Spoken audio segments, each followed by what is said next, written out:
Bueno, así lo básico, este curso parte por una necesidad de incorporar en la línea un ramo que sea transversal a todos los alumnos y que te inicie en comprender el paisaje y el medio ambiente dentro de la funcionalidad del arquitecto. Yo creo que ese es como el origen del curso. Yo llegué en una etapa de prueba, digamos, de este curso, ya había tenido 2 o 3 versiones con distintos enfoques, enfoque ecológico, enfoque urbano, incluso bastante territoriales, y yo llegué en su tercera edición a reformular de cierta manera esto.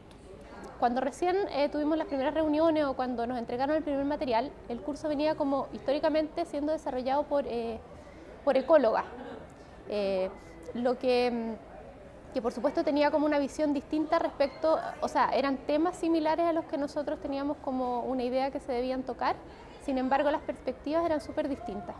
Entonces, como estábamos sobre tiempo y en realidad un poco no estando tan seguras o tratando de probar cosas nuevas, decidimos tomar la misma valla que ellas tenían y un poco ir enfocándola desde el punto de vista que nosotros creíamos que era más interesante. Y nos encontramos con varios peros en un principio. Principalmente porque desde el punto de vista de la ecología nos dimos cuenta que en realidad muchos de los alumnos no les interesaba directamente dedicarse a la arquitectura del paisaje. Era un curso de segundo año o quizás no lo sabían. Entonces era cómo transformar ese contenido en un contenido que fuese apropiado para alguien que le interesa el paisaje en particular, pero también para cualquier arquitecto que se tiene que enfrentar con el paisaje como su lugar de trabajo, es decir, como el contexto donde va a desarrollar un proyecto. Entonces, desde esa perspectiva tuvimos que ir como un poco buscando nuevas metodologías y nuevas temáticas que ir incorporando al curso que fueran más atingentes a la arquitectura propiamente tal y no solo a la arquitectura del paisaje. El origen entonces fue este, pero todas las versiones hemos ido incorporando nuevas cosas. De hecho, con Paula vamos probando cosas académicas que no habíamos hecho en otros cursos. Por ejemplo, seminarios, la participación de los alumnos, el debate, preguntas rápidas. Ellos hacen una especie de informe a través de los diarios, por ejemplo, y ahí entran al paisaje, de cómo las tendencias hoy día hablan de paisaje. Por lo tanto, hemos ido tratando de que esto sea dinámico y que no aburra a los 70 alumnos que tengan cada una en una aula de 3 horas más o menos.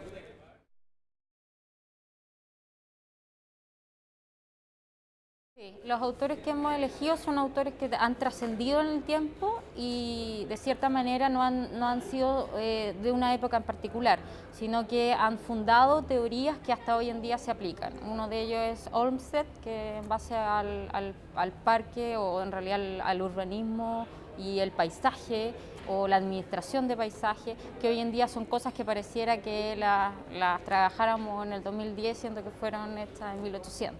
¿Ya? Vemos también, no sé, obras de Gilles Clement que si bien son un poco más actuales, tienen que ver también con la injerencia de la ciudad, por ejemplo. Vemos también naturalismo con Ian McCart, por ejemplo. Entonces vamos pasando por autores que James Corner también con el tema de los procesos y las dinámicas. Elegimos varios autores que nos parecen fundamentales para entender el paisaje no desde el punto de vista de un paisajista, sino que desde el punto de vista de un arquitecto. Un autor que pudiera generar el vínculo entre ambas profesiones, por ejemplo, y que no hablara solo de material vegetal, de naturalismo, de reserva o ecología pura, por ejemplo. Por lo tanto, los, digamos, 5 autores claves son en base a aquello.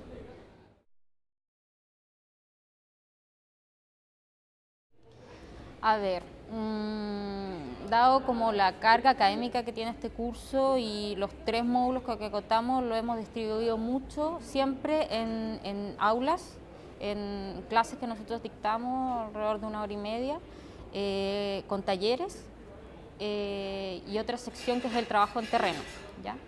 El trabajo en terreno lo hemos ido acotando, partimos desde ir una vez al mes a terreno, hoy en día vamos 3 veces a terreno porque nos ha parecido también que no es tan necesario sin que los alumnos no tengan esa información para poder ir a observar el paisaje.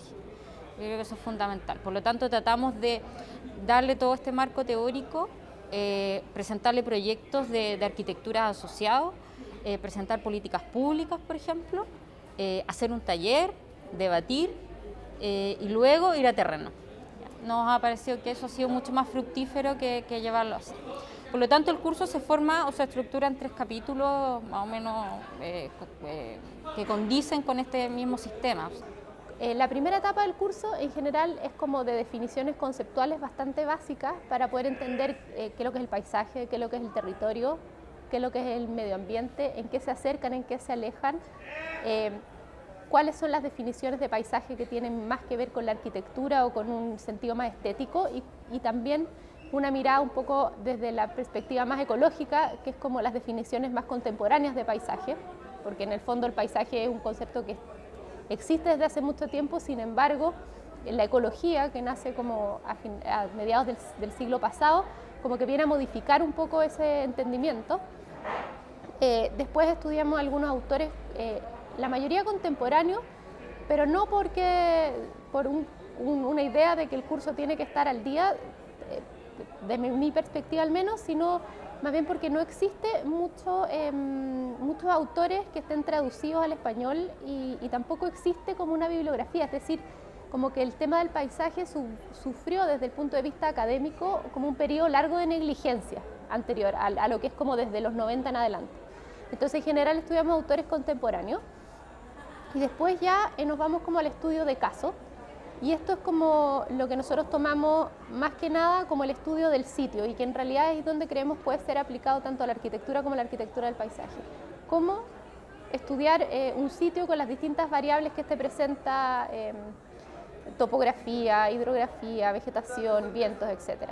Bueno, y finalmente culminamos con un ejercicio proyectual muy estimativo en el lugar que hayamos elegido. En estas 4 oportunidades trabajamos primero en el Cerro Chena, viendo todo el tema del clima de Santiago, en realidad, estos cambios que produce el Cerro Chena, la gran extensión de vegetación, de incendios forestales, de un cerro que hoy día no se sabe qué se va a hacer. Por lo tanto, los alumnos plantearon una especie de ejercicio proyectual ahí y hicieron todo el análisis de cómo es el clima mediterráneo en relación a un cerro isla. Segundo semestre trabajamos en Cerro Alvarado y eso fue bastante mejor porque Cerro Alvarado es un cerro bastante chico y los alumnos también pudieron ver en ese momento la incorporación de un cerro isla a la ciudad y la relación que tenía con el río Mapocho. Y el semestre anterior trabajamos en Pirque, donde trabajamos netamente estudio territorial. O sea, trabajamos de la escala 1 a 50.000 todos los planos y los alumnos solo generaron estrategia. En esa ocasión no tuvieron el acercamiento necesario, no pudimos ir a recorrer el terreno, por lo tanto no tuvieron la impresión 1 a 1, pero sí potenciamos mucho el trabajo en la planificación territorial. Y eso, este semestre queremos trabajar ya más bien no un cerro en particular o un lugar, sino que queremos trabajar en una conexión de piezas. Estamos trabajando Vitacura, Bicentenario, Río Mapocho, Cerro Manquehue, ya como una unidad completa y los alumnos solamente van a tener que trabajar ese espacio en relación a vínculos.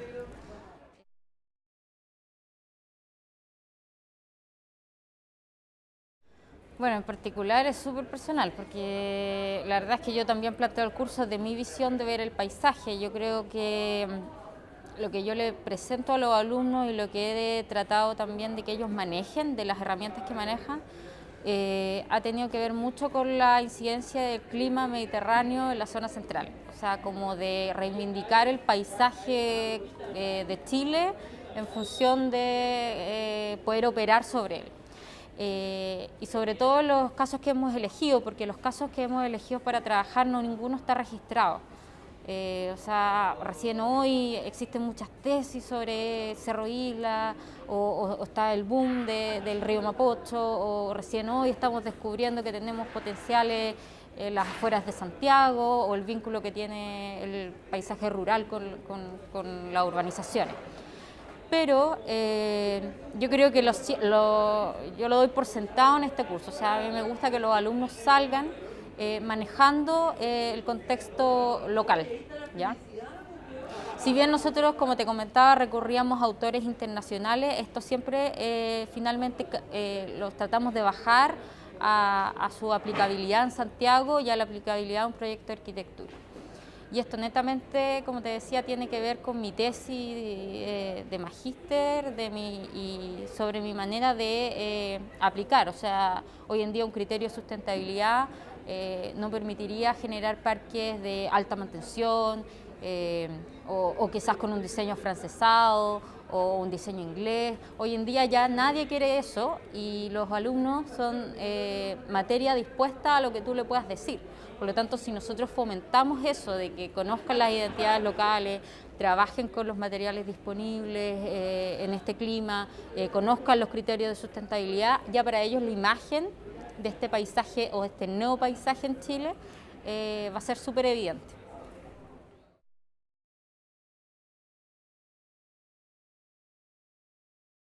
Bueno, una como de las distinciones que nosotros siempre tratamos de hacer hincapié es que naturaleza no es igual a material vegetal, como partiendo por eso, es decir, como estudiar la naturaleza no significa estudiar las plantas, sino que significa estudiar muchísimas variables más y muchas de ellas inertes, o sea, estudiar la luz, cómo se da en el territorio, estudiar la composición de los suelos, la topografía, generalmente son variables que incluso dan cuenta mejor de lo que es un paisaje, sobre todo en paisajes áridos, donde el material vegetal no es protagonista. Eso por un lado. Y que área verde, en una definición urbana, tampoco es igual a paisaje. Es decir, el paisaje es una definición que es mucho más integradora respecto de lo que nosotros observamos en la ciudad y prácticamente cualquier mirada desde el exterior a un contexto se le puede denominar paisaje. Ahora, la forma de estudiarla de los arquitectos, yo creo que principalmente están acostumbrados a posicionarse sobre un lugar. Sin embargo, pero yo creo que cada día más se está incorporando la idea que cuando uno hace arquitectura lo que uno está proyectando es el sitio completo. Entonces, en ese sentido no es como un edificio que va y se inserta sobre un cuadrado de 100%, que puede ser el predio, sino que yo me aproximo a ese lugar como un proyecto de 100%. Y en el fondo esa es como la mirada que nosotros queremos incorporarle desde el paisaje a cualquier proyecto de arquitectura.